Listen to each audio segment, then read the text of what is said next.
guys, welcome back to my YouTube channel UPSC Aspirant Talkies. This is Arzu Yadav and today we are going to study about two very important topics. First one is section 377 of IPC and second one is Transgender Persons Protection of Right Act.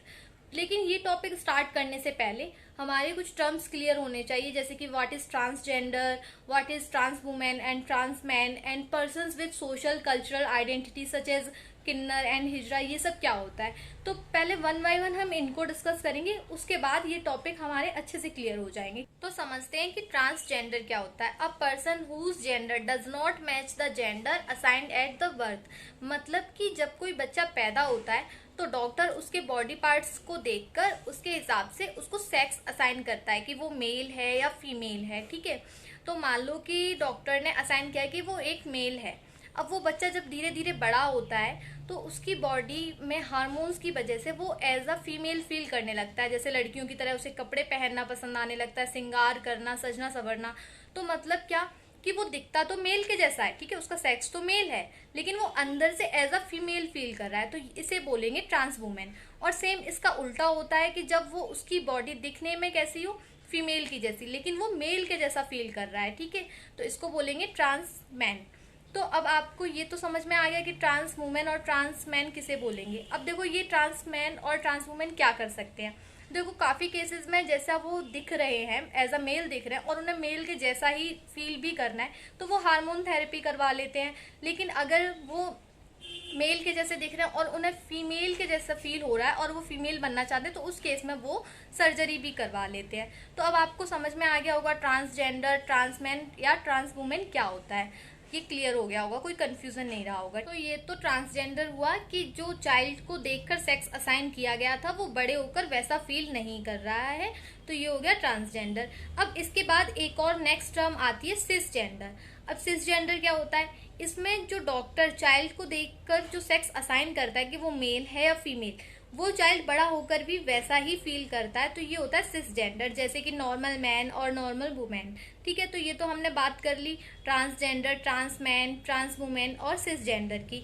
अब इनका biological angle भी देखते हैं कि ये कैसे बनते हैं। तो देखो आपको ये तो पता ही होगा कि male child X Y chromosome से बनता है और female child X X chromosome से बनता है। तो अब ये कैसे होता है, क्या प्रोसेस होता है, वो भी समझ लेते हैं। तो अब देखते हैं ये होता कैसे। तो ठीक है, ये है ओवा और इसके पास है एक्स क्रोमोसोम और ये है स्पर्म एक्स और वाई स्पर्म। तो देखो अगर इस ओवा को इस वाले स्पर्म ने फर्टिलाइज किया तो बनेगा एक्स एक्स, मतलब कि गर्ल चाइल्ड। ठीक है, और अगर इस स्पर्म ने इस ओवा को फर्टिलाइज किया तो मिलेगा हमें एक्स वाई, तो मतलब बनेगा मेल चाइल्ड। पता है जो मेल बनता है ना, तो बाई क्रोमोसोम के ऊपर SRY जीन होता है जिसको सॉरी जीन भी बोलते हैं, जिसके कारण टेस्टोस्टेरोन रिलीज होने लगता है और चाइल्ड में मेल कैरेक्टरिस्टिक्स डेवलप होने लगते हैं। और ये टेस्टोस्टेरोन रिलीज होगा आफ्टर 8 वीक ऑफ फर्टिलाइजेशन। और फीमेल के पास बाई क्रोमोसोम नहीं होता है तो SRY जीन भी नहीं होगा और टेस्टोस्टेरोन रिलीज नहीं होगा। तो after 8 week of fertilization female child का फॉर्मेशन होगा और मेल चाइल्ड के कैरेक्टरिस्टिक्स डेवलप होना स्टार्ट हो जाएंगे। लेकिन जब सॉरी जीन एक्सप्रेस होगा तभी टेस्टोस्टेरोन रिलीज होगा और तभी आफ्टर 8 वीक ऑफ फर्टिलाइजेशन हम ये पता लगा सकते हैं कि एक प्रेग्नेंट लेडी के अंदर मेल चाइल्ड है या फीमेल चाइल्ड है। लेकिन sex determination is criminal offence, ये इलीगल है।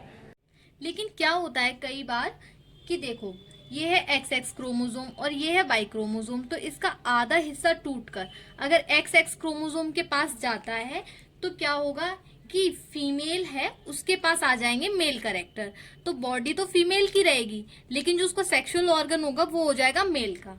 आई थिंक कि अब आपके दोनों पार्ट क्लियर हो गए होंगे कि बायोलॉजिकली ट्रांसजेंडर क्या होते हैं और ये कैसे बनते हैं, ये दोनों पॉइंट क्लियर हो गए होंगे। तो अब नेक्स्ट टर्म आती है लेस्बियन। जब किसी लड़की को दूसरी लड़की में इंटरेस्ट होता है, नॉर्मली या मेजरली वो दूसरी फीमेल की साइड अट्रैक्ट होती है, तो वो होती है लेस्बियन। अब एक और टर्म है गे। गे में क्या होता है कि जब एक मेल दूसरे मेल में इंटरेस्टेड हो, उसकी साइड अट्रैक्ट हो रहा हो, तो वो होता है गे। अब एक और टर्म आती है बाइसेक्सुअल। बाइसेक्सुअल में क्या होता है, ये दोनों केसेस में हो सकता है, फीमेल के केस में भी, मेल के केस में भी। जैसे पहले लेते हैं फीमेल का केस। जब कोई फीमेल दोनों में इंटरेस्टेड हो, लड़की में भी लड़के में भी, तो इसको बोलेंगे फीमेल बाइसेक्सुअल। और ऐसे ही मेल के केस में जब कोई मेल दोनों में इंटरेस्टेड हो, वो लड़की में भी इंटरेस्टेड है और लड़के में भी इंटरेस्टेड है, तो उसको बोलेंगे मेल बाइसेक्सुअल। तो देखो, लेस्बियन, गे और बाइसेक्सुअल ये दिखने में बिल्कुल नॉर्मल होते हैं। अब ये कौन है? ये जो हैं वही बता सकते हैं कि हम लेस्बियन हैं, हम गे हैं, हम बाइसेक्सुअल हैं। आप उन्हें देखकर नहीं डिटरमाइन कर सकते कि ये बाइसेक्सुअल है, ये गे है या ये लेस्बियन है, क्योंकि जो उनके सेक्स ऑर्गन होते हैं वो फुल्ली डेवलप होते हैं। जैसे एक लड़का दिखता है वैसे ही वो दिखेंगे, लड़की दिखती है वैसे ही वो दिखते हैं। इसके बारे में वो खुद ही बताएंगे। तो अब नेक्स्ट टर्म आती है इंटरसेक्स। देखो, जब कोई चाइल्ड बॉर्न होता है तो डॉक्टर उसके सेक्सुअल ऑर्गन देखकर बताते हैं कि ये लड़की हुई है कि लड़का हुआ है। लेकिन जब कोई चाइल्ड दोनों सेक्सुअल ऑर्गन के साथ जन्म लेता है और डॉक्टर ये डिसाइड नहीं कर पाते कि ये लड़का है या लड़की, तो जब वो चाइल्ड धीरे धीरे बड़ा होता है तो जो उसका सेक्सुअल ऑर्गन डेवलप होगा वो उसके हिसाब से सर्जरी करवा के दूसरा सेक्सुअल ऑर्गन हटा देता है और उसके बाद डिसाइड हो जाता है कि वो लड़का है या लड़की। तो उस केस में जब डॉक्टर डिसाइड नहीं कर पाते हैं कि ये मेल है या फीमेल है, तो उसमें उस टाइम डॉक्टर की भाषा में उसे इंटरसेक्स बोलते हैं, ठीक है, जिसमें चाइल्ड दोनों सेक्सुअल ऑर्गन के साथ जन्म लेता है, ठीक है। तो ये तो बात हो गई इंटरसेक्स की। अब नेक्स्ट है कि हिजड़ा और किन्नर। तो देखो, अब हिजड़ा और किन्नर क्या होता है? जब मेल और फीमेल का सेक्स ऑर्गन फुल्ली डेवलप नहीं होता है तो ऐसी कम्युनिटी को बोलते हैं किन्नर और हिजड़ा। अब एक लास्ट टर्म और आती है क्वेयर्स। अब ये क्वेयर्स क्या होता है? देखो, LGBT की सारी कम्युनिटी को एक साथ बोलते हैं क्वेयर्स कम्युनिटी। अब हमारी दो टर्म और रह जाती हैं लास्ट, उनको भी डिस्कस कर लेते हैं। एक होता है होमोसेक्सुअल और एक होता है हेट्रोसेक्सुअल। तो देखो, होमोसेक्सुअल में क्या होता है? देखो, होमो का मतलब होता है सेम, मतलब सेम सेक्स एक दूसरे में इंटरेस्ट रखते हैं या अट्रैक्ट होते हैं, तो उसे बोलते हैं होमोसेक्सुअल। जैसे कि लेस्बियन और गे, मतलब फीमेल फीमेल में इंटरेस्ट रखती है और मेल मेल में इंटरेस्ट रखता है, तो ये हो गया होमोसेक्सुअल। अब नेक्स्ट है हीट्रोसेक्सुअल। हीट्रो का मतलब होता है डिफरेंट, मतलब जब डिफरेंट सेक्स एक दूसरे की साइड अट्रैक्ट होते हैं और इंटरेस्ट रखते हैं तो उसको हीट्रोसेक्सुअल बोलते हैं। जब एक मेल फीमेल में इंटरेस्टेड हो, ठीक है, तो वो हो गया हीट्रोसेक्सुअल।